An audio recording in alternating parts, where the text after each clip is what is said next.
Hacho ko, kamusta ka na daw?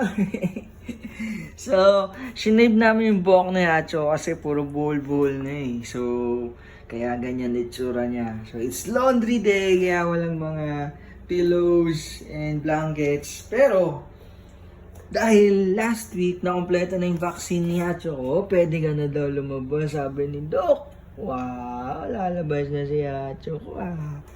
So, ito. First time niya makaapak sa ground.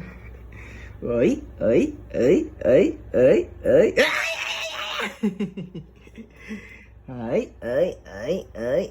Uy, uy, uy, uy, uy, flat. Uy, tigas.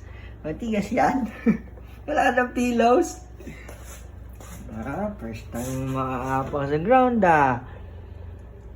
Pwede ka nang gumala sa loob ng bahay.